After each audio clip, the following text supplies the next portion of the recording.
Hoy vamos a ver cómo los países del Medio Oriente nacen de los sueños rotos y las traiciones. Estábamos viendo la vez pasada cómo en la repartición del imperio turco-otomano se dieron los orígenes de los problemas que actualmente aquejan a la región, porque ahí fue donde se dieron los tratos que generarían los conflictos.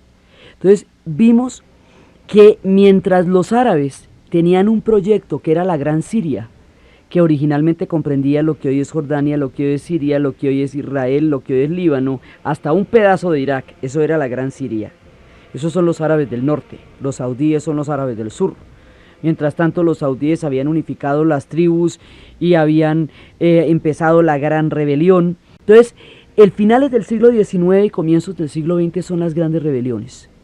Cuando esas rebeliones se están dando contra el imperio turco-otomano, los ingleses y los franceses, que están en plena expansión colonial, la corona británica y el gobierno francés, empiezan a mirar el Medio Oriente como un objetivo inmediato, porque están haciendo la conversión de los barcos de vapor a los barcos de petróleo y necesitan el control de los recursos energéticos por un lado, y en el caso de Inglaterra necesita el petróleo y necesita la ruta hacia la India. Entonces, la ruta hacia la India determina la geopolítica británica durante el siglo XIX y comienzos del siglo XX. Por eso el Medio Oriente, que había estado durante tanto tiempo alejado de la política occidental bajo el imperio turco-otomano, ahora empieza a pasar a primera línea. Entonces empiezan a apoyar todas las rebeliones.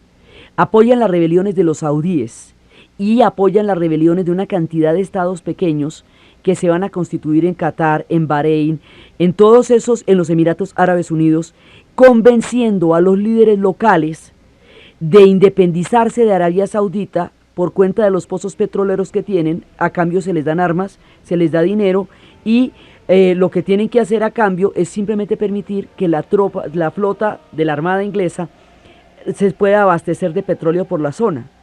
El petróleo en ese momento no significa mayor cosa para los árabes, para ellos lo importante es el agua, porque no tienen un mundo industrial. Entonces el petróleo como recurso lo han tenido toda la vida, han brotado desde la tierra esos fuegos sagrados que encienden sin que nadie los prendiera, y no tienen, digamos, una perspectiva de lo que significa eso para la naciente, para todo el desarrollo de la sociedad industrial. Entonces, hacer concesiones sobre el petróleo en ese momento no significa mucho en términos de sus recursos, pero sí es importante para el propósito inmediato que es vencer a los turcos otomanos.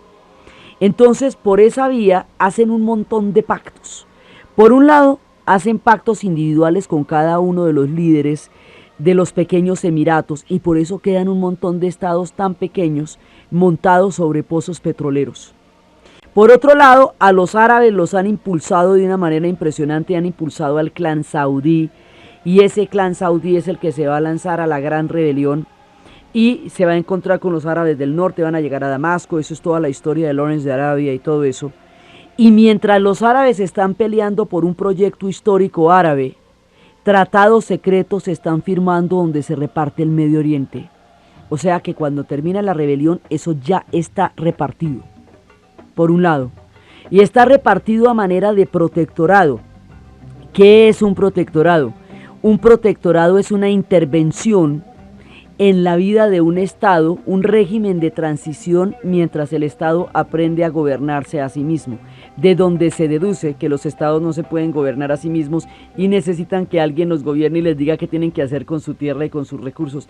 La figura en sí es bien complicada y nadie la hubiera aceptado de haber sabido que eso era lo que se estaba pactando. Fueron tratos secretos entre las potencias y los líderes, algunos dirigentes, que se hicieron por debajo de la mesa, los que llevaron a las figuras de los protectorados. Cada vez que el tema se ponga sobre el tapete se pone candente porque recuerda estas épocas tan difíciles de su historia. Entonces, ahí nacen sobre una traición. El suelo que han defendido con su sangre ya está previamente repartido entre los ingleses y los franceses, y así la parte siria y libanesa quedó para los franceses, la parte palestina quedó para los ingleses y la parte de Mesopotamia quedó para los ingleses. Eso se repartió sobre planos, es decir, inclusive antes de que la rebelión hubiera concluido, eso ya estaba repartido. Entonces los árabes se dan a dar cuenta que ya eso tenía un trato de repartición que a ellos no les consultaron. Primero. Segundo, a los turcos otomanos se les tenían por dentro dos poblaciones que son naciones distintas, los armenios y los kurdos. Entonces los turcos han matado a 1 millón de armenios para impedir la constitución de una república armenia independiente, para evitar que se desmembre aún más Turquía, que ya perdía todo el imperio. Turquía entra en la modernidad, pero Turquía entra en la modernidad por decisión propia, porque los jóvenes turcos han hecho una rebelión en la cual quieren finalmente romper los lazos con el imperio, entrar a formar parte de un mundo europeo moderno del siglo XX y dejar atrás el imperio. Entonces, entre la rebelión de los jóvenes turcos que quieren modernizar a Turquía, entre las rebeliones árabes que están por todos los lados de la península y la Primera Guerra Mundial, Turquía va a terminar sus épocas de imperio porque ya no aguanta. Entonces ellos solucionan el problema de la modernidad a través de una rebelión de sus dirigentes. Pero eso no pasa en los demás países árabes. En los demás países árabes la modernidad se va... Turquía no es un país árabe, sino los demás países del Medio Oriente, la modernidad se va a imponer sobre criterios ajenos a las culturas de esos pueblos y eso va a generar muchísimos problemas. Entonces, por un lado mataron al 1 millón de armenios para evitar esa constitución de una república armenia al interior de Turquía. Y por el otro lado, a los kurdos se les había prometido que existiría el Kurdistán. Y simultáneamente se hizo el tratado por el cual se creaban los límites de Siria, los límites de Turquía, los límites de Irán, los límites de Irak y los límites de las repúblicas del sur, de lo que era Rusia y después sería la Unión Soviética. Ese tratado secreto que sacrifica el Kurdistán fue parte de lo que denunciarían en la revolución bolchevique cuando estalle, que ellos estaban amarrados por una serie de tratados secretos. Entonces el Kurdistán ha sido traicionado en la misma mesa donde se les prometió que les iban a dar el Estado. Entonces los kurdos quedan repartidos como minorías sin derechos en 5 países y no tienen un país propio. Entonces lo que ellos están luchando desde entonces es por tener un país propio que se llame el Kurdistán.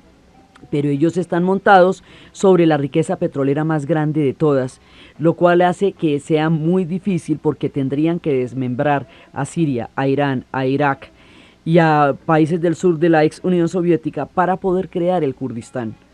Entonces la fuerza de los kurdos buscando ese estado contra la resistencia de los estados de los cuales ellos donde están habitando y son minorías es uno de los conflictos de tensiones permanentes en el Medio Oriente.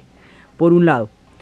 Entonces, por el otro lado ya se repartieron Siria entre los ingleses y los franceses, así que el proyecto de una independencia árabe quedó aplazado y no se va a poder cumplir y las monarquías vendieron la independencia de su pueblo.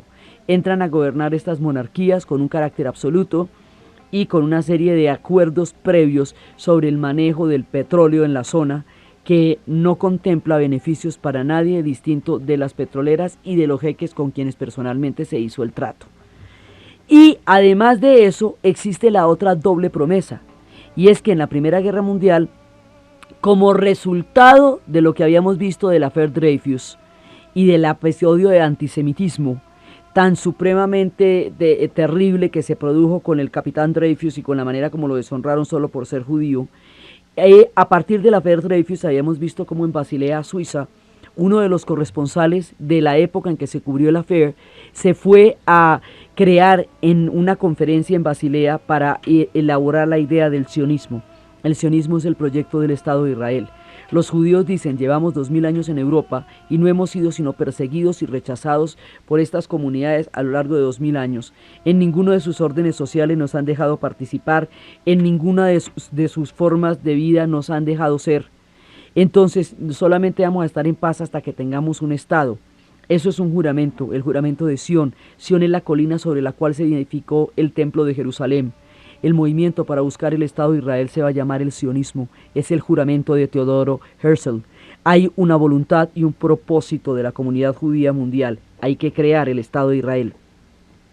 Entonces los ingleses, la corona británica, en el conflicto de la Primera Guerra Mundial, cuando necesita un gran empréstito de dinero, le pide a la comunidad judía que le preste la plata y además dice que ve con simpatía que en la tierra llamada Palestina, que estaban en trance de repartirse, va a existir el Estado de Israel. Entonces eso los turcos no lo habían permitido nunca porque generaba una cantidad de dinámicas en la región. Los ingleses lo van a permitir sobre la base de la situación de la Primera Guerra Mundial, y en ese momento está la decisión Balfour. La decisión Balfour es la promesa del gobierno británico hecha a la comunidad judía mundial de que vería con buenos ojos que en la tierra llamada Palestina existiría el Estado de Israel. Cuando se están repartiendo, esto es 1917, la decisión Balfour, cuando se están repartiendo el imperio turco otomano, en los tratados de Sèvres y Sykes-Picot, le dicen a los le dicen a los árabes que en la tierra llamada Palestina existirá un Estado árabe. Entonces hay una doble promesa a los judíos y a los árabes, a los kurdos y a las 5 naciones que se crearon. Estas dobles promesas, por su carácter incompatible, van a generar una cantidad de conflictos que son los que vamos a ver después. En estas épocas, cuando se está repartiendo el imperio turco otomano, cuando las rebeliones, cuando las guerras, cuando las reparticiones, son tiempos muy difíciles. Y muy difíciles para la población que tuvo que soportar todos estos tratados, convenios, rebeliones, secretos, desarmes y armes. Y fue entonces cuando la gran migración de los pueblos del Líbano y los pueblos de Siria mayoritariamente llegaron a nuestro país. Y la gente que puebla la costa atlántica tiene una profunda raíz de los sucesos de 1920. Profundas raíces que vienen desde los cristianos, porque además el proyecto del panarabismo, la idea de un nacionalismo árabe, es un proyecto sirio que lo hace un cristiano en 1910, lo esboza, y eso va cogiendo un vuelo histórico hasta ser posible en los 50. Vienen cristianos de toda esta época, vienen musulmanes también, vienen a Maicao, vienen a Barranquilla, vienen a La Guajira, vienen a todas partes en grandes cantidades, huyendo de todos esos desórdenes, de todas esas guerras, de todos esos repartos, queriendo dejar atrás todo ese pasado de conflictos. Llegan con lo que tienen puesto a trabajar duro en este país y a sacar adelante sus proyectos de familias y sus proyectos de sociedades, y a sacar adelante su cultura y sus industrias textiles, y a crear patria. Y buena parte de esta patria la crearon ellos cuando llegaron en las migraciones de los años 20, los primeros, los originales, de donde viene una parte importante de nuestra cultura. Aparte de la cantidad de gente de Al-Ándalus que había venido con los españoles y había traído entre el idioma español 3000 vocablos árabes. Entonces, en este momento, cuando se están dando toda esta cantidad de maniobras, estos estados nacen de la vida del imperio turco otomano como protectorados y no como estados libres. Y los pueblos que llegan aquí árabes se les dice turcos, aunque no tengan nada que ver con los turcos como pueblos, porque traían los pasaportes del imperio turco otomano. Todavía diplomáticamente figuraban como miembros del imperio turco, entonces por eso a los turcos se les dice árabes, cuando los turcos y los árabes son pueblos totalmente distintos, y los árabes no tienen nada que ver con los turcos, y los turcos no son árabes. Entonces llegan acá y empieza toda esta trayectoria, y allá ellos traen pues todos sus íconos, los cedros del Líbano, todos los íconos que ellos traen de su manera de llevar la patria en su corazón cuando van a viajar allende los mares, a tierras muy distantes. Mientras tanto, con toda esta cantidad de repartos, nacen sobre una traición, y al nacer sobre una traición y sobre repartos hechos en tratados secretos, hay un contenido de amargura profundo en el mismo surgimiento de los pueblos árabes, porque no fue hecho con su consentimiento y con su aval. Los pueblos árabes tienen una estructura tribal, una estructura milenaria de tribus del desierto. Una tribu significa una nación, un clan, un universo, una manera de organizar el mundo, una cosmovisión. Entonces, la formación de estados nacionales se superpone a las tribus árabes como una estructura perfectamente artificial que no tiene que ver con lo que ellos son. Y como se hizo sobre la base del petróleo y no sobre la base de las culturas, pues aquello quedó de una manera muy extraña. Entonces, por ejemplo, los chiitas que son todos iraníes, la mayoría son iraníes, Irán es totalmente chiita, ¿sí? Los lugares sagrados de los chiitas quedaron en Irak, ¿sí? Y no en los límites de Irán, cuando el mundo chiita es iraní. Entonces Karbala, Nayaf, todas las ciudades donde está la tumba del profeta, las ciudades donde está el mausoleo de los nietos del profeta y de los hijos del profeta, todo eso fue en Irak. Pero son los lugares sagrados de los iraníes, que son chiitas. La mayoría de los chiitas quedó en Irak, pero quedaron gobernados por clanes sunitas. Mejor dicho, esto quedó de una manera que no coincide con las fronteras. Por eso la idea de redistribuir las fronteras desde el punto de vista árabe gravita desde 1910, cuando el proyecto panárabe. El proyecto panárabe va a ser el panarabismo va a ser la reacción histórica contra estos repartos, buscando desde el nacionalismo. Cuando decimos nacionalismo árabe no estamos hablando de un país, estamos hablando de una región, de los árabes, tratando de buscar desde su propio sentido lo que va a ser para ellos su nación. Entonces, mientras tanto, por el otro lado, a la población judía se le prometió ya algo, y ellos están empezando a llegar a Palestina porque ellos tienen una promesa del gobierno británico y tienen una voluntad política e histórica. Entonces, cuando usted compra un terreno, ¿usted qué hace? Pues usted va y lo limpia y lo pone bonito. Entonces empezaron a llegar a Palestina y van llegando poco a poco, pero en un momento se dispara la migración judía porque empiezan las leyes de Nuremberg. Entonces, mientras en el Medio Oriente están pasando estas cosas, en Europa, la llamada civilización, el pueblo que creía que se las sabía todas, que había inventado la modernidad y que le había dicho al mundo que era lo que era ser civilizado y que no, las instituciones, los estados de derecho, va a entrar en la locura más terrible y se va a ir hacia el suicidio de la razón en picada. La figura de esta locura, de lo que significará el nazismo en Alemania, la llevaría al cine los propios cineastas alemanes en la posguerra, en lo que se llamaría el gabinete del doctor Caligari. Y el gabinete del doctor Caligari es la historia de un tipo que está en un asilo y ve cómo están los locos, y hay un loco que está más loco que todos los demás, porque ese sí es peligroso.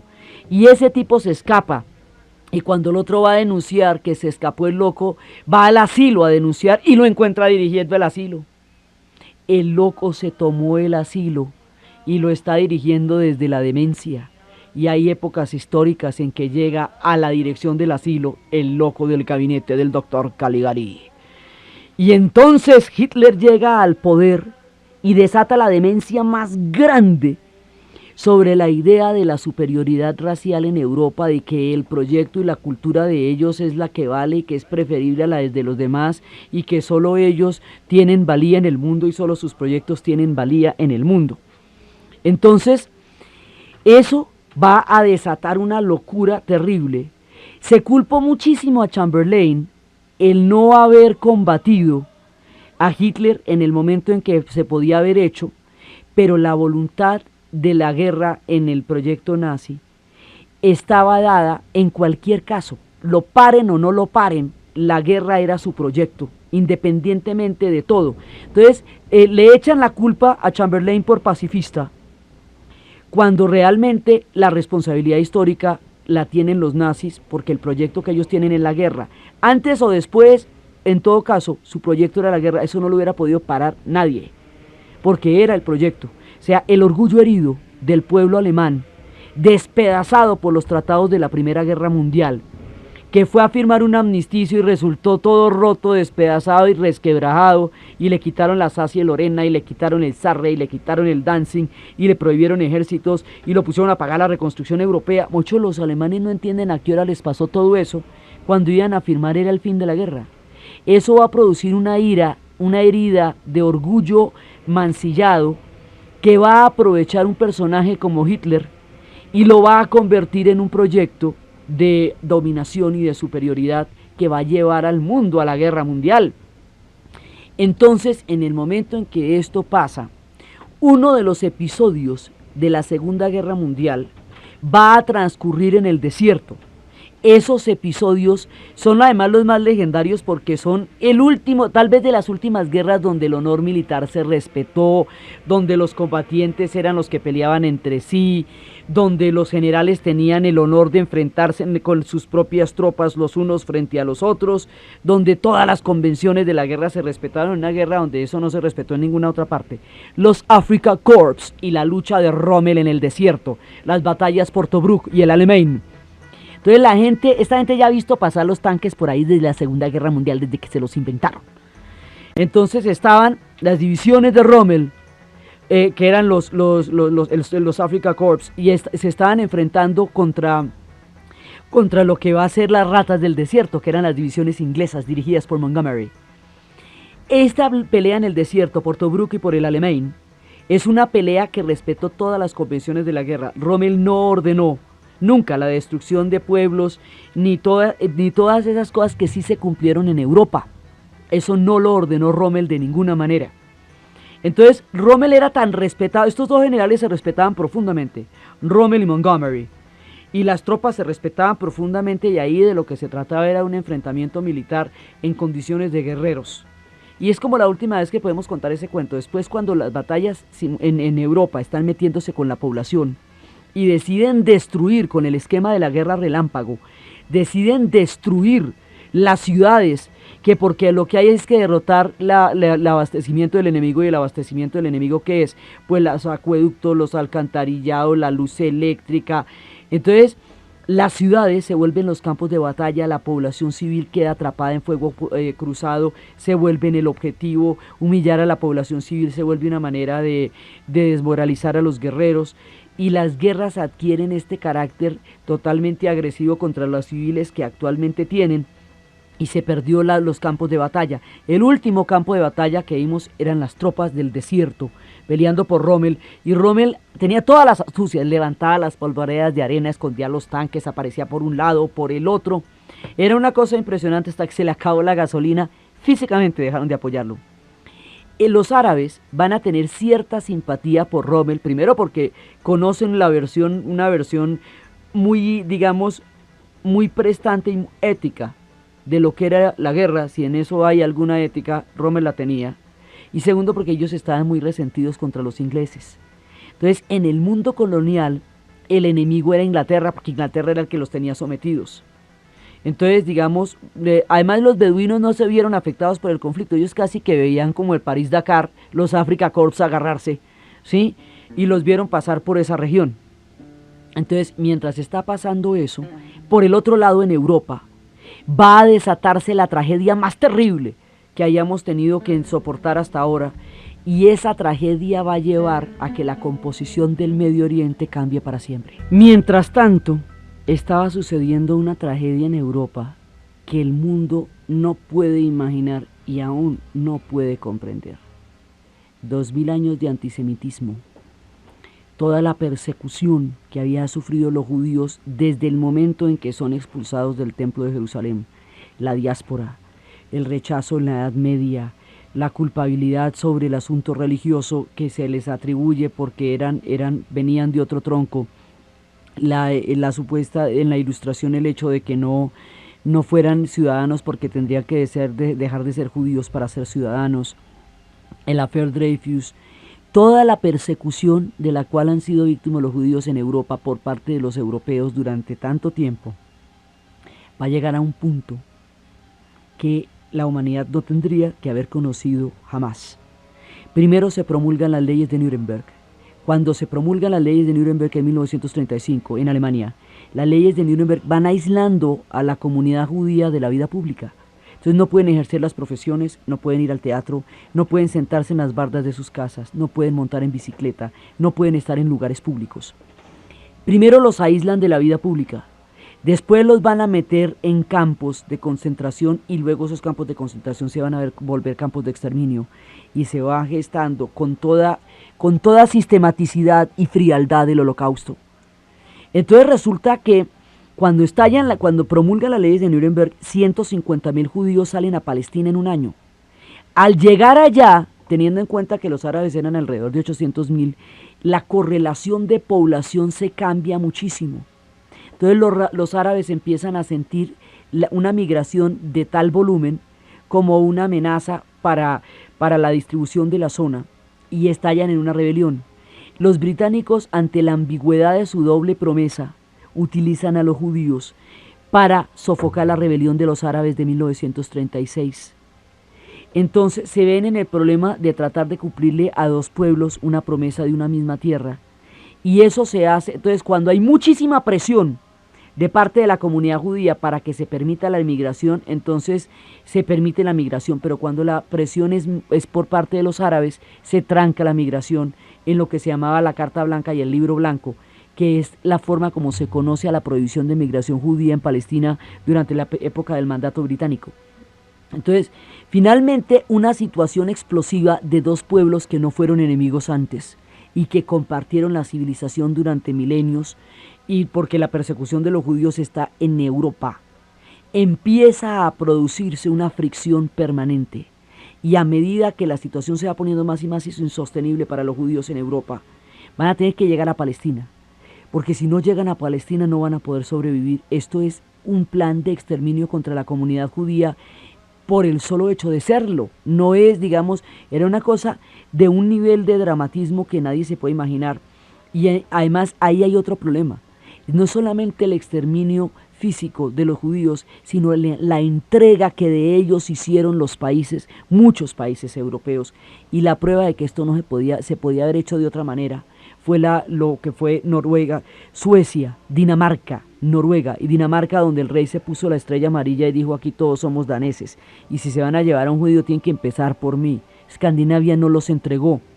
Y de ahí sale uno de los personajes que dedicó su vida a ayudarlos, Raúl Wallenberg, el que paraba los trenes que iban para Auschwitz, repartía pasaportes de la corona sueca y salvaba a la gente de las puertas de la muerte.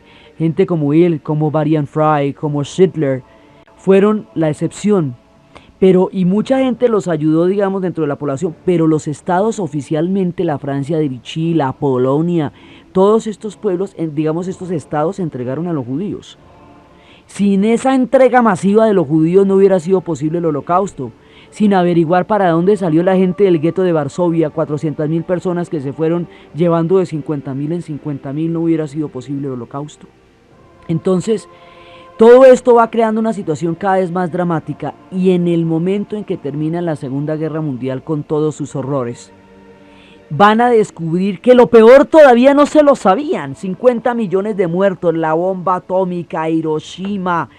El mundo no puede creer el horror, y aún falta lo peor, el Holocausto. Cuando empiezan a aparecer las evidencias del Holocausto, primero no se la creían. No se la creían porque eso era imposible que una cosa así pasara, pero pasó. Entonces la gente que sobrevivió de Sobibor, Treblinka, Bergen-Belsen, Dora Ravensberg, de todos los campos de concentración, la meten en un barco. Esos barcos van por el Mediterráneo. Como los judíos no pertenecen a ningún estado, nadie les reconoce el derecho de atracar esos barcos. Entonces uno de esos barcos se hunde en el Mediterráneo, mueren 800 sobrevivientes de los campos de concentración, y no es posible que alguien se haya salvado de la pesadilla de Auschwitz para morir ahogado en el Mediterráneo simplemente porque no tenía dónde llegar. La situación de los judíos llega al límite de la conciencia humana, y el karma que tienen los europeos con eso exige una solución ya, pero es ya, porque la gente se está hundiendo en el Mediterráneo, porque el buque fue rebautizado el Éxodo y está en el puerto de Haifa, y están amenazando con entrar a la huelga de hambre hasta morir hombres, mujeres y niños y ancianos en el Éxodo para poder bajar a reclamar lo que es suyo, lo que se les dijo que era suyo, el Estado de Israel. Entonces esto hay que decidirlo ya, tan rápido que a nadie se le ocurre qué va a hacer con Palestina, porque la situación es tan dramática y la conciencia histórica se ve tan sacudida por el horror del Holocausto, que lo que vaya a pasar con esos territorios no tiene importancia. Se propone una partición, repartir la región en un estado árabe y un estado palestino, en un estado árabe y un estado judío. En ese momento la partición es rechazada como proyecto. Eventualmente, si algún día ahí pasa, ya van a terminar haciendo lo que se dijo antes de crear el estado, la partición. Pero en ese momento no la van a aceptar porque es una incursión, digamos, desde el punto de vista árabe, están incursionando, un pueblo que lleva 2000 años por fuera va a llegar a su tierra que era suya, y usted tiene que salir de ahí, que para que ellos entren, y ellos vienen de una composición histórica distintísima a la suya, aunque sean semitas, aunque vengan de Abraham, aunque tengan tantas cosas en común. La situación del Estado en el mundo árabe, la situación del Estado de Israel en el mundo árabe, en el corazón del mundo árabe, en la Gran Siria, es ajena en ese momento a su historia, porque ya hacía 2000 años que eso no pasaba. Es una decisión europea. Eso desde el punto de vista árabe. Nosotros esos platos no los rompimos, nosotros no los perseguimos, ni los expulsamos de acá, ni los excluimos, siempre tuvieron un lugar en el Islam.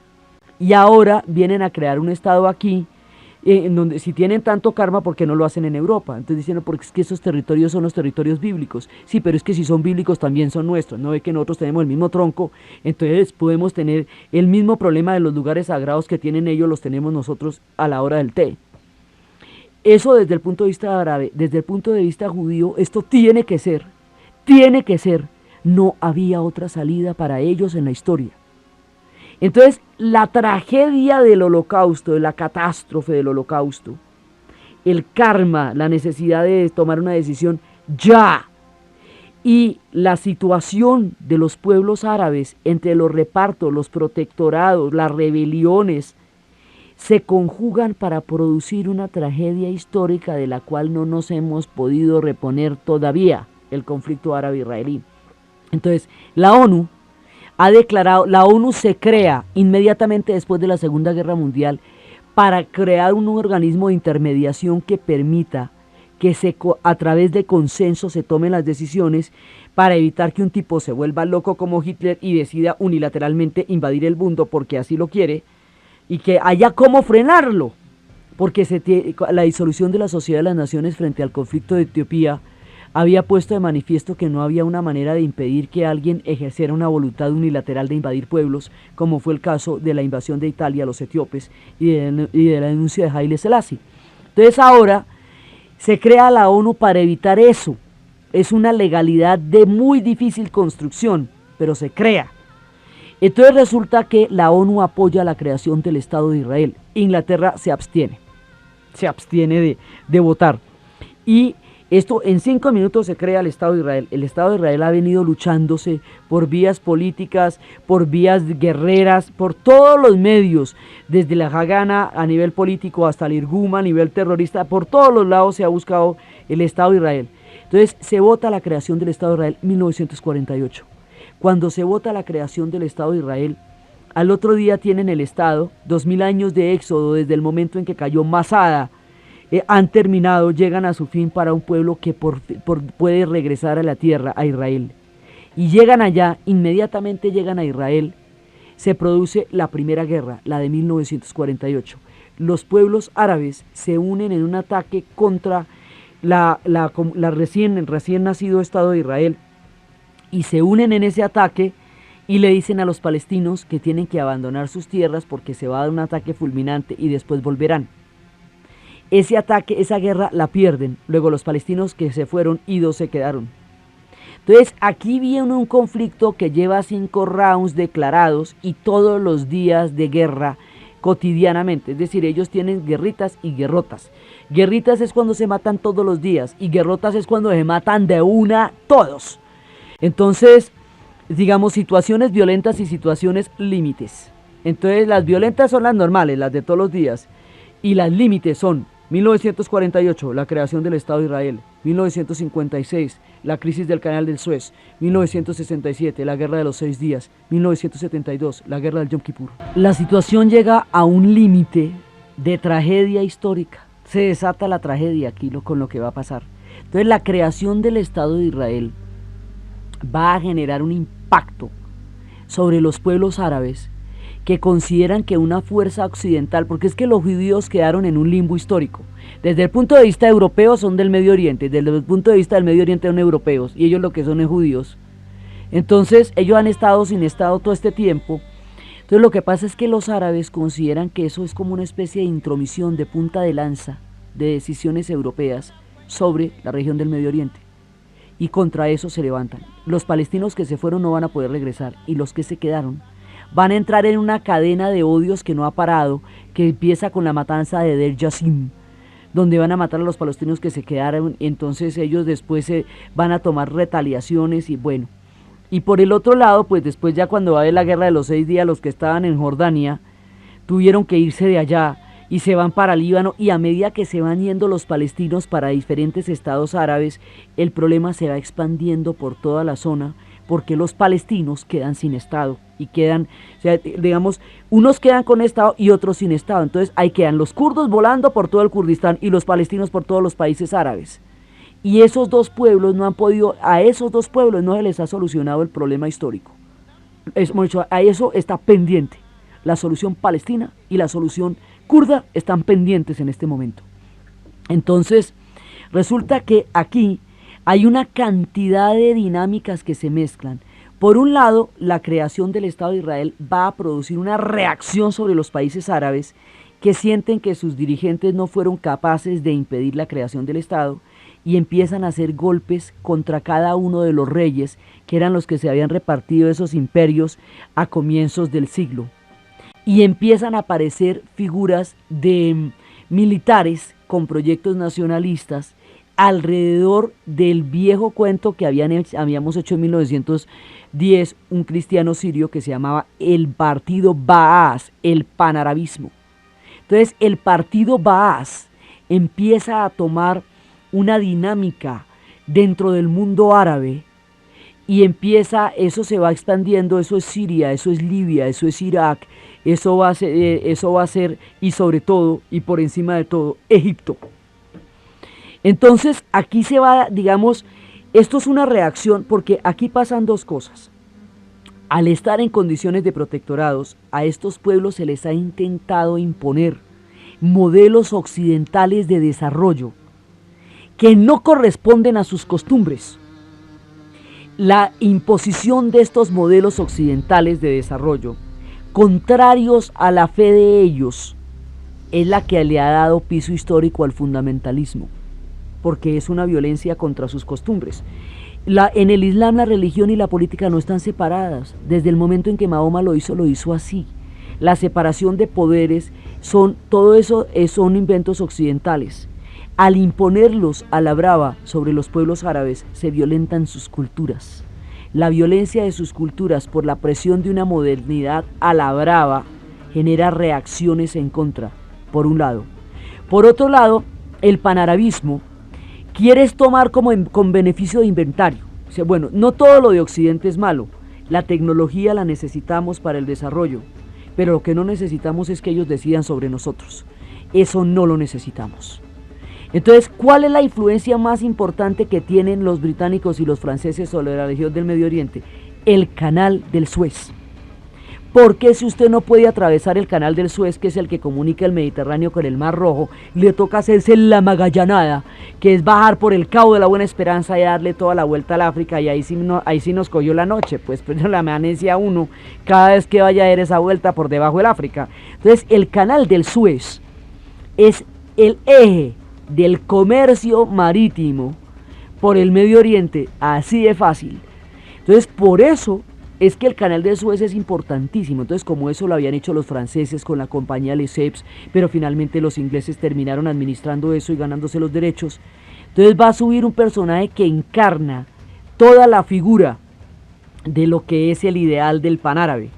El tipo es un militar con un régimen de partido único y es un hombre de una fortaleza y de un carisma y de una dimensión histórica muy importante y muy mística y muy mítica dentro de su pueblo, Gamal Abdel Nasser. Entonces Nasser va a tomar una decisión de Padre y Señor nuestro: nacionalizar el canal del Suez. Con eso toda la plata que va entrando va a dar el proyecto para desarrollar a Egipto. Porque dice, pero ¿cómo es posible que nosotros, que somos los países que producimos el petróleo, que es el que mueve al mundo, seamos los más pobres? Porque es que lo que pasa es que ninguno de los recursos los administramos nosotros. A nosotros nos están administrando el canal, nos están administrando el petróleo, nos están administrando todo, y nosotros somos espectadores pasivos de las riquezas que poseemos y de las ventajas geográficas que tenemos. Tenemos que llegar a ser dueños de nuestros propios recursos para podernos desarrollar como pueblos. Esa es la esencia del panarabismo. Entonces el panarabismo tiene dos patas. Por un lado, es el desarrollo autóctono y desde el punto de vista árabe de los pueblos árabes sobre la voluntad árabe y no sobre la imposición colonial. Y por el otro lado, es la negación de la existencia del Estado de Israel, es antisionista. Entonces, por un lado, da todas las posibilidades de desarrollo para estos pueblos y por el otro lado, al no reconocer la existencia del Estado de Israel, pues ¿cómo? Si usted ni siquiera reconoce que un Estado que está ahí existe. Entonces, esto nos va a llevar a que las cosas se pongan cada vez más fuertes, aunque los antagonismos sean cada vez más irreconciliables, porque eso inmediatamente radicaliza al Estado de Israel y le da piso político al Likud, que es el partido de donde venía el Irgun, su partido de ultra. Entonces, ahí estamos en dos fuerzas completamente antagónicas, ejerciendo unas presiones muy fuertes. Cuando estamos en lo fino, llega la Guerra Fría de pura encantadora. Entonces, como la Guerra Fría es un orden vampiro que se nutre de los conflictos, esto queda sabrosísimo. Con la crisis del Canal del Suez, Estados Unidos y la Unión Soviética entran a apoyar a Nasser y de esa manera los ingleses y los franceses salen de la región y entran los norteamericanos y los soviéticos. De donde quiera que vaya saliendo el colonialismo franco-británico, va entrando la Guerra Fría, porque la Guerra Fría lo que hace es entrar a ocupar el mundo que la descolonización va dejando. Entonces, cuando llegan, en un principio, los rusos y los norteamericanos, los soviéticos y los norteamericanos defienden a Nasser y lo apoyan a él. Cuando se soluciona la crisis del Canal del Suez, entonces cada uno toma bandos en la región. Como la Guerra Fría es un orden bipolar, donde todos los conflictos van a quedar sometidos dentro de la órbita de la bipolaridad de Estados Unidos contra la Unión Soviética va a apoyar a Siria y los Estados Unidos a Israel. Y de esa manera la Guerra Fría empieza a hacer presencia en la región y a aprovecharse de esos conflictos para sus propios fines expansivos y para tener lo mismo que todo el mundo quiere allá, el petróleo. Entonces están tratando de ver a ver cómo se meten allá, a ver cómo participan de las riquezas de esos pueblos a través de sus conflictos. Entonces, mientras la Guerra Fría durara, estos conflictos tampoco tendrían ninguna solución porque la Guerra Fría necesitaba esa dinámica para poder seguir ejerciendo presencia en la región, presencia a nivel de armas, presencia a todo nivel.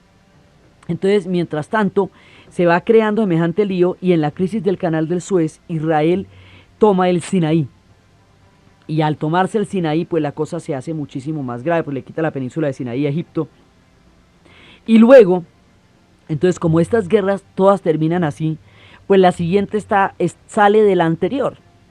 Así, simplemente una lleva a la otra. Cuando hay una cantidad de guerras en un territorio, lo que pasa es que son cadenas de conflictos que al no solucionarse estallan más adelante o más adelante. Digamos, la Segunda Guerra Mundial es una continuación de la primera.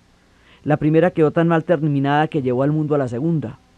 Entonces, en esta época, los conflictos están latentes porque es que los problemas no se están solucionando.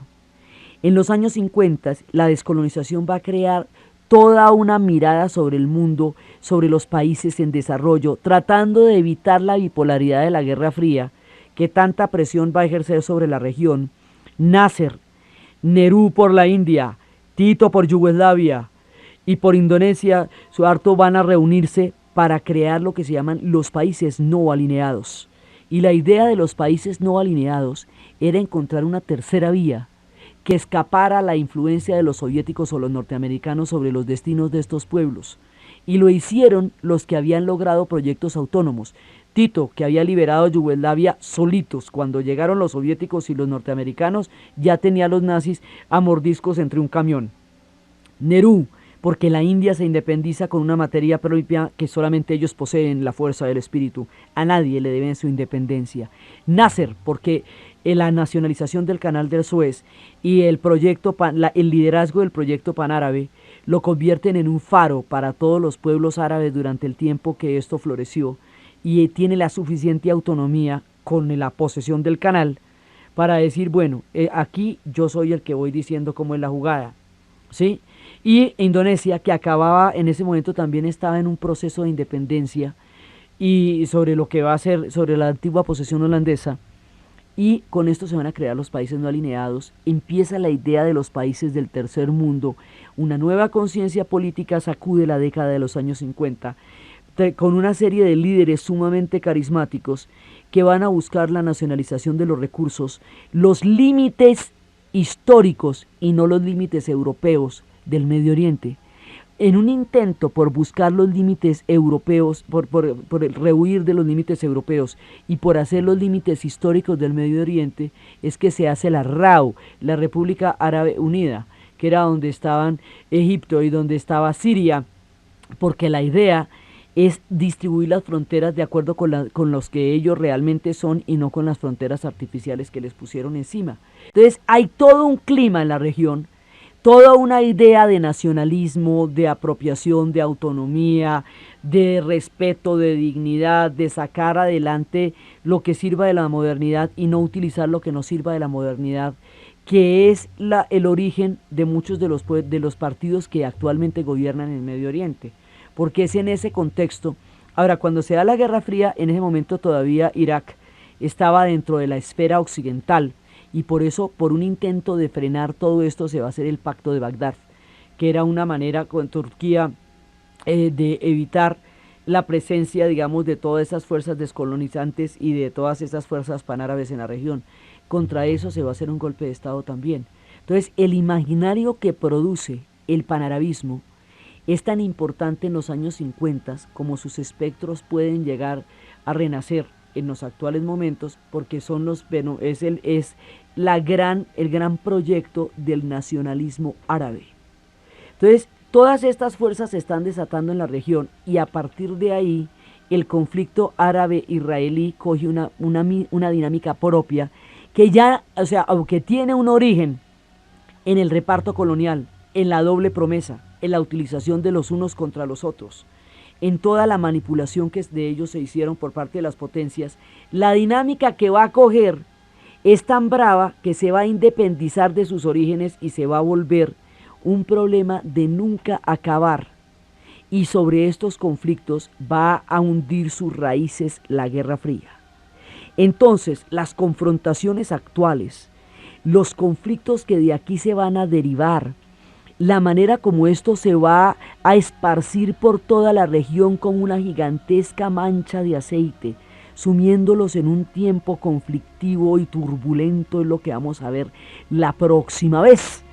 Entonces, desde los espacios de la crisis del canal del Suez, desde la figura de Nasser, desde el sueño de la creación del Estado de Israel, desde la propuesta de la partición, desde la gente que hizo florecer los desiertos, desde los beduinos que esperaban su tiempo histórico, desde los fines de un éxodo y el comienzo del otro, desde las paradojas y las tragedias de la historia que llevan a los pueblos a momentos críticos, en la narración de Ana Uribe, en la producción César Moreno, y para ustedes feliz domingo.